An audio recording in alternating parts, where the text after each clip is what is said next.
Luke and Golda, thank you so much for joining us here at USA Today. Really appreciate it. All right, the most important question. Let's just start with this. Golda, how many times when you walk into a room do you hear Her Majesty? 1,000 billion 100. I get curtsies as well. People curtsy to me. Yeah.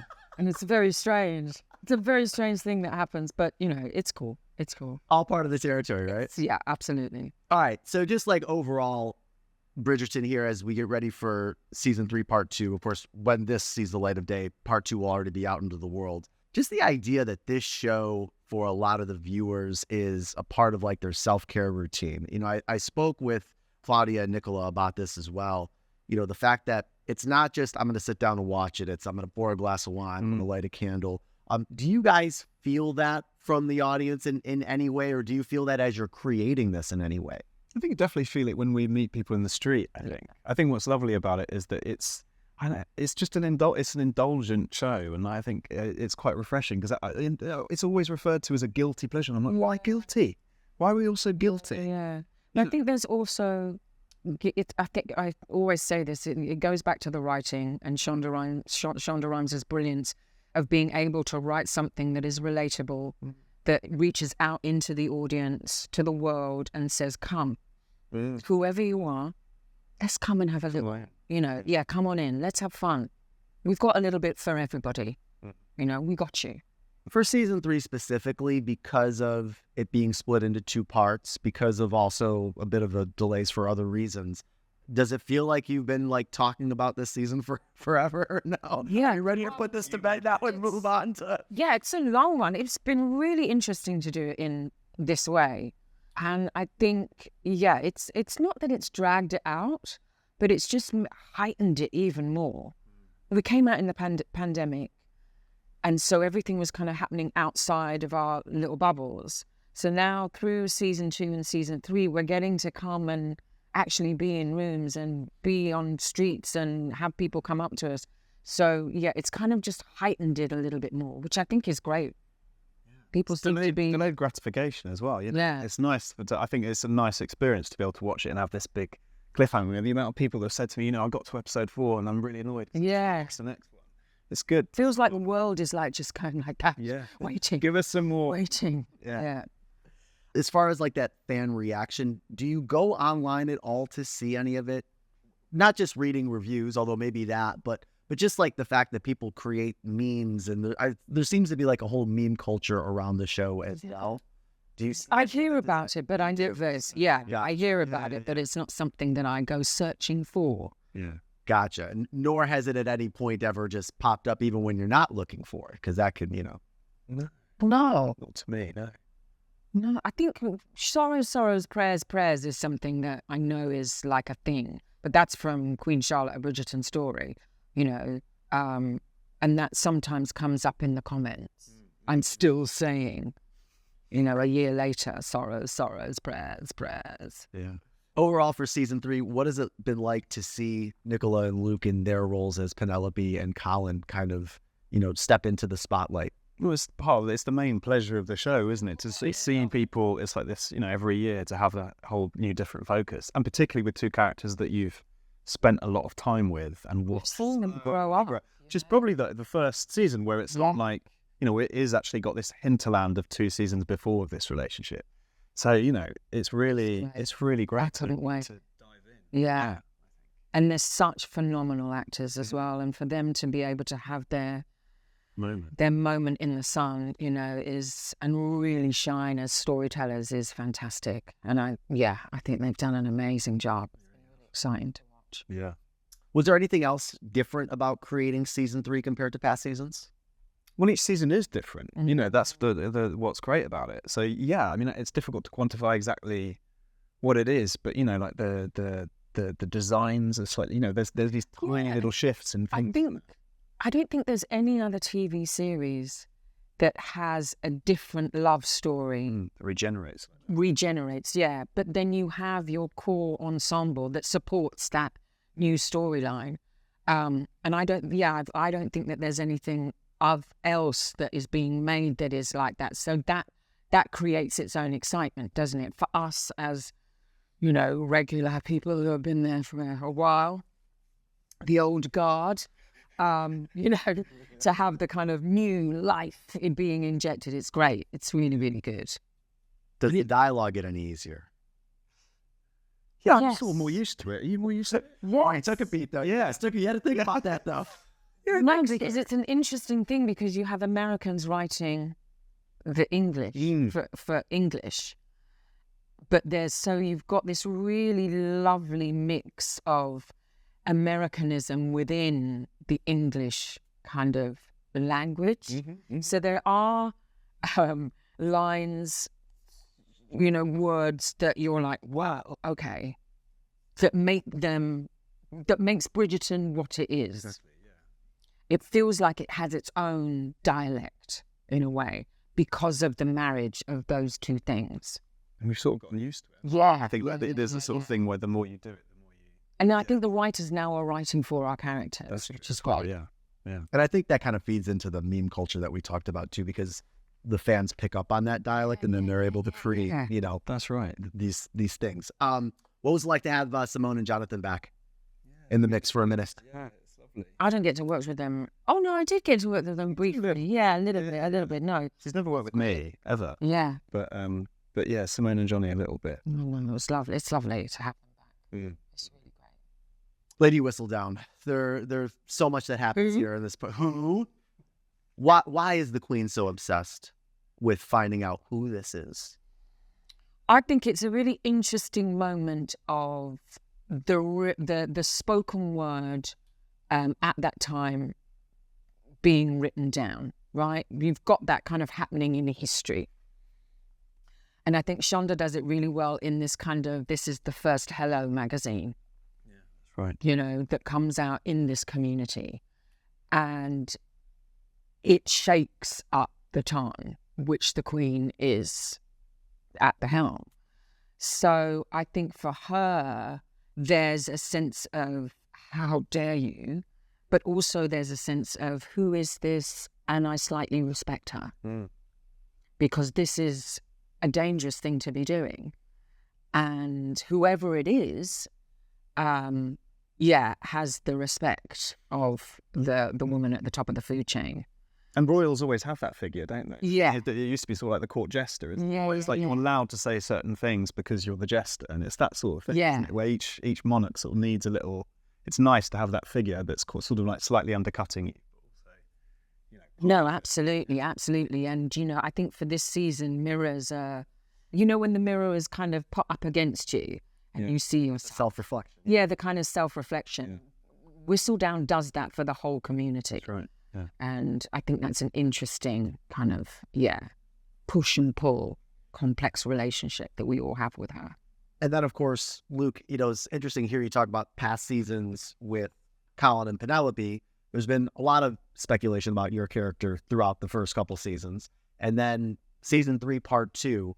I guess first, how do you hope that this very passionate fan base reacts to and or interprets what happens with your character, specifically his sexuality, or at least what we may think we know now about his sexuality? Well, it's a difficult one, isn't it? Because I think what's really, I think people should just take what they want to take. I think one of the fun things in that is you leave that to, you know, there's a whole multitude of reactions, and that's why you do the job. Is you know, if you had like one uniform reaction, that'd be pointless. But I do think in terms of that, I think what's really lovely is that Benedict is a character that's maybe quite striking in terms of how it's a curiosity thing as much as anything else. As in, I do think that sexuality and male sexuality, particularly the way we think about it, you know, or have thought about it, it can feel very sort of like boxy and very clear, and you're like, you're either this or you're this, or, you know, what are you? You need to work out, you know, that it's a sort of like a matter of identity, like real sort of identity. And I think what's lovely about Benedict is that, and sort of like striking to watch someone on screen explore that in a very sort of curious and sort of like non-angsty way. Like there's very little angst about it, which I think sort of quite cool, really. But you know, in terms of reactions, we'll sort of see. Yeah. Is that part of the reason why you don't have social media and maybe stay off social media to a sense, because you just kind of want to, you almost... Yeah, I sort of feel like my your job's job's- done. Yeah, I sort of feel like my job's done once I've done that. And it's actually really lovely to sort of gift fans and people who watch the show this sort of thing, and then just let them interact with it, and then it sort of becomes theirs. Whereas actually, if you're sort of still intervening with it and sort of like, Lovely. getting involved, I sort of feel like you're not letting it go and letting it become theirs, because it is theirs. Like we're just doing it. It's ours up to a point, and then you have to let go of it and be like, now you make of it what you will. So when it first becomes yours, I would imagine the first read through, what's going through your mind as you're thinking about these scenes that are going to happen? Learning Lloyd. Mine's like, what houses are we going to? Yeah. Like, what beautiful houses are we going to? I find a big highlighter, and I'm like, Yeah, my line. Yeah. My line. No. I don't know really. I mean, I have a very not necessarily passive approach to acting, but I'm a great believer in letting things happen as much as making things happen. And so, to be honest, genuinely, I mean, I'm talking about the lines, I'm being a bit facetious, but I do genuinely think like that is just your starting point. And, you have a first... Read the score. Just read it and see what happens in your head and in your heart and whatever. And then it's sort of, as you repeat them and you learn them, then stuff starts happening. But I'm very much... I'm a believer in the fact that I think the best ideas aren't the ideas that actors have. They're the ideas that sort of leak out of actors without them even noticing. Instinct. There's a really one of the interesting moments from part 2 is as Benedict is going through this in his head and kind of realizing that he doesn't want to be tethered to any one person or any one thing. He says that he just wants to be free, which is an interesting thing to hear, first of all, like a white guy in that time period say. Sure. But also, I guess, like, why do you feel that Benedict just doesn't want anything to do with really like anyone, at least for a given period or a set period of time? I think it's a maturity thing. I think it's growing up. Like, I think we all start our lives, and certainly like young adulthoods, like wanting to just be free and not to sort of, you're so busy exploring yourself and, discovering all the things you could be.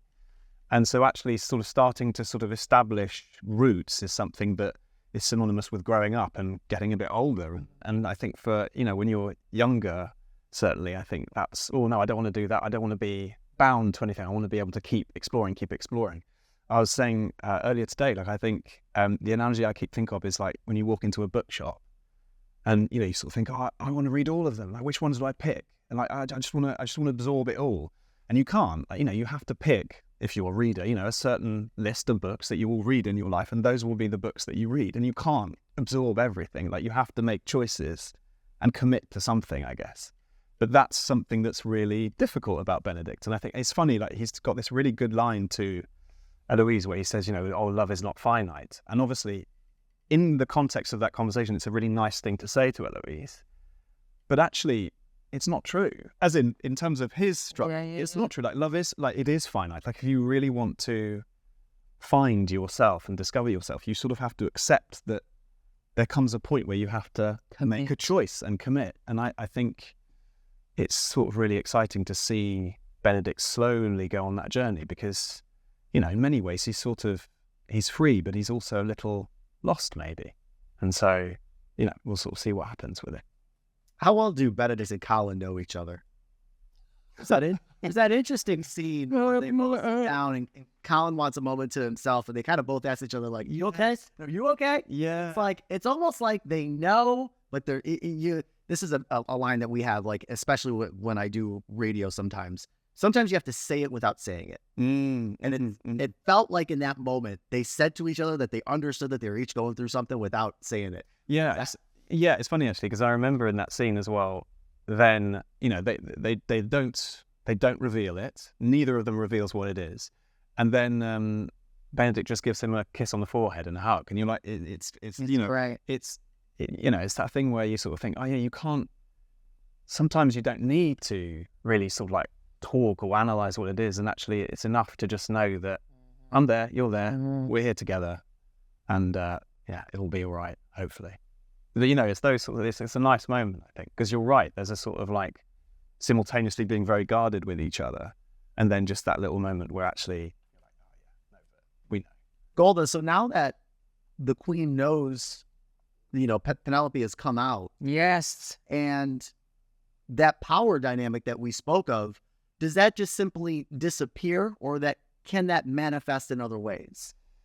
I think it can manifest in other ways because that's where the drama lives, I think. The complexity of these two women fighting it out. I think there's a lot of lovely, juicy, fun things to be had in future seasons. Whether we are given that is up to powers more greater than us. But, Nicola and I have always talked about, the Queen and Whistledown coming together and what that would look like.